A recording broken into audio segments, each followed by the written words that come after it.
through at the top of the Western standings here. But let's talk about the Golden State Warriors. I think they maybe have underperformed a little bit. Perk, what do they need to do here? I don't know. Hell, I don't believe the Golden State Warriors know what they need to do.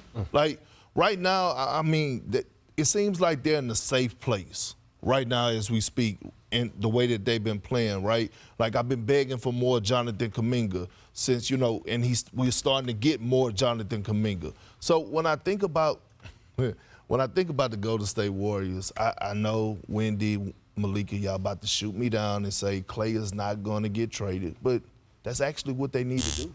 Like, that is the elephant in the room, right? And it's not like, I just feel like this. When it comes down to Klay Thompson, I feel like we can't force the issue or force him to take a lesser role because we want him to, right? I feel like Klay has a lot left in the tank.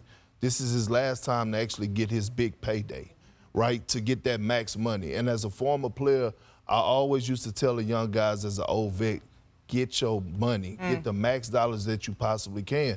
And I think Klay sitting in Golden State, that actually doesn't benefit him for us getting him top dollar. It's not just me and Brian, it's that every single time that you insinuate that Klay Thompson should potentially be traded, it's happening literally as we speak right now. I get a text from Bobby Marks every single time, our front office insider. So you know what I'm just going to do? Bobby, stop texting me. I'm just going to bring you into the conversation right now because I want to say this. I do not believe that the Golden State Warriors will trade Klay Thompson right now, nor necessarily do I think that they should. But tell us what's realistic, Bobby. Yeah, I agree with you, Malika. I think the only way Klay Thompson is getting traded is if Klay Thompson goes into Mike Dunleavy Jr.'s office by 3 p.m. tomorrow and asks to be traded. And I don't think that's going to happen. And I'm just putting myself in that Warriors front office. There's two things that's kind of why he's not going to be moved. I think there's the loyalty factor. A player that's won 4 championships, I think you have to see it through. And the only way this team is going to get better or a better return for Klay Thompson is if Klay Thompson plays better.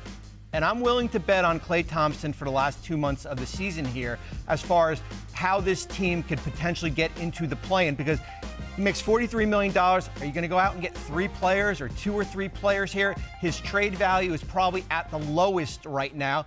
I'm betting on Klay Thompson right now, and if it doesn't work out, this Warrior team will be in the lottery, and then you'll have to address it in the offseason. Well, right now, Klay Thompson is not even, like, top 3 for us, them running their offense through. It's Steph Curry and then it's Jonathan Kuminga. Let's keep it a buck. The offense, the system that we have seen for so many years has changed. And that's a good thing. So, again, I'm putting myself in the player's perspective. And I want to know, I don't know, but I want to know who the hell is Klay Thompson agent. Because at the end of the day, I understand we keep talking about the loyalty factor. We keep talking about, the 4 championships. But I'm looking at Klay, and I'm looking at this from a business aspect, and I'm saying to myself, how can I put myself in the best position possible that I can maximize me, Klay Thompson, not the Golden State Warriors, me. And the way that it's going, it don't look like that, Steve Kerr's going to be rolling with Klay Thompson down the stretch too much in the future. So I'm like, where are we at with this? So the Warriors have 2 big questions they have to deal with in the offseason. One is going to be what happens with Klay. One is what happens with Steve Kerr. Both are going to be free agents. And I think there are serious pressures here with Klay, Perk. I think you're right, but I think that decision comes in July. That doesn't come now. What comes now is the Andrew Wiggins question. And they basically have to answer a big thing between now and tomorrow. And they've probably been thinking about this for days, which is, do they believe that Andrew Wiggins can get back to the player he was in 2022? If the answer is yes, you hang on to him because his trade value is very low right now. If the answer is no, and no team is better equipped to answer this than the Warriors, who know him every day, then I do think that you should look to move on from him. And it's not an easy answer, and it may not even be one where they're able to come to a consensus, but that is truly what is on the Warriors' plate right now. And in their trade talks, that's the type of negotiations they've been having. What a tough position to be in. No, it ain't. It's a wonderful position. No, it is. Because No, I'm saying for the Warriors. Oh, right. Yeah, I'm saying for the Warriors. What it's, you have all this going on right now. This season seems to be a draw. In terms of them being contenders, that's not going to happen.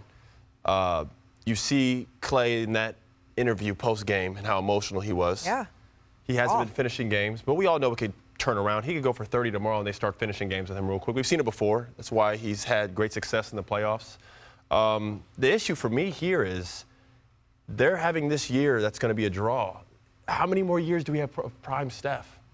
Right. How many more years are we going to – he can't waste too many more years, man. Like, we're at the end of his prime. He's still an unbelievable player. I think we take him, Kevin, and LeBron's greatness for granted.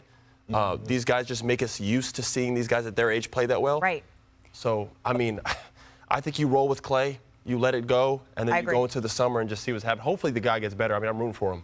I'm absolutely rooting for him as well. And one of the things, Kevin Durant, LeBron James, the company that you correctly put Steph Curry in, how many times have we seen them change teams? Yeah. How many times have we seen them change teammates to try to chase and squeeze out every last bit of their prime and maximize their chances to win a title? Steph's facing, in some ways, a decision that he has never faced before in his career. Because the only other thing that could happen, short of Klay Thompson going in to Mike Dunleavy Jr.'s office and saying, this is what I want, is Steph Curry going into that office and saying, this is what I want. I have never known that. I don't think you have to be the Steph Curry that we have all covered. No, he hasn't been that guy. But that's the position that he's going to be put in. Ja Morant, SGA, and Luka. Yep. Woj, how will all of these injuries affect the Knicks and how they are going to approach the deadline? Malika, the Knicks have been an active team. They've wanted to improve, especially their bench scoring at the deadline. I don't think that's changed. With the group of injuries they have right now, I think there's an expectation that these are all players they're going to get back in relatively short order, the hope is, but they've certainly built a big cushion in the standings with how well they've played. But certainly players like Alec Burks in Detroit, that's been a conversation for the Knicks, for some other contenders who can get him with some draft assets.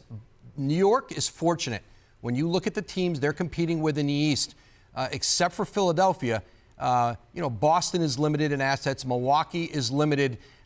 So the Knicks are able, with all the picks they have, to use a pick or a couple seconds without compromising their ability to go out this summer or in the offseason and try to do the kind of big deal that they would love to do if an all-star, all-NBA player becomes available. But the Knicks are active, and if they can get some scoring off of this bench, some more shooting, I think they would find that to be helpful at the trade deadline. Yeah, protect the whale. You want the Knicks are going to want to make the whale trade as fast as they possibly can. It's not going to happen by tomorrow.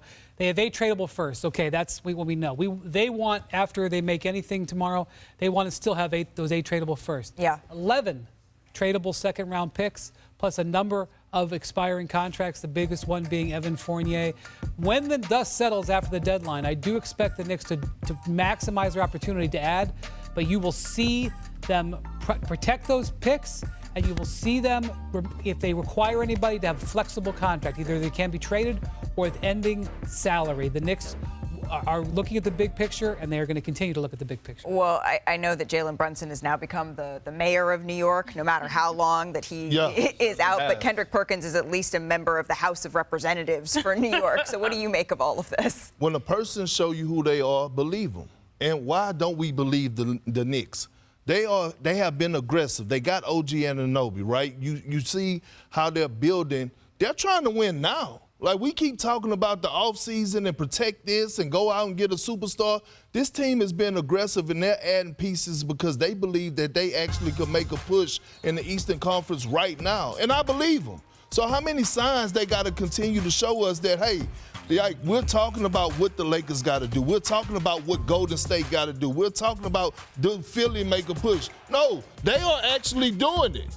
They are actually doing it. The most important position in the NBA is the wing position. Yep. We could talk about what Jokic dominated or whatever. And Denver don't win the championship without Aaron Gordon, right? You can't replace that, but you can solidify that with how the Knicks did with OG Anunoby. So. Yeah, and I mean, getting OG Anunoby at that position is an elite championship caliber person on the wing, but I fully have believed in the Knicks because they've done it the right way. They've done it over the course of years. They've made small pieces that have gone a long way.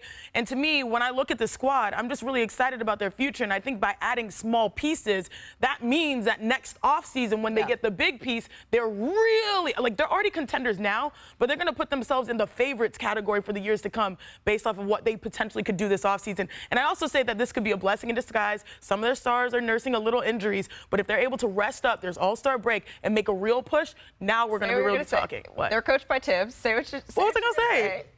The minutes rack up on Tibbs' team. So.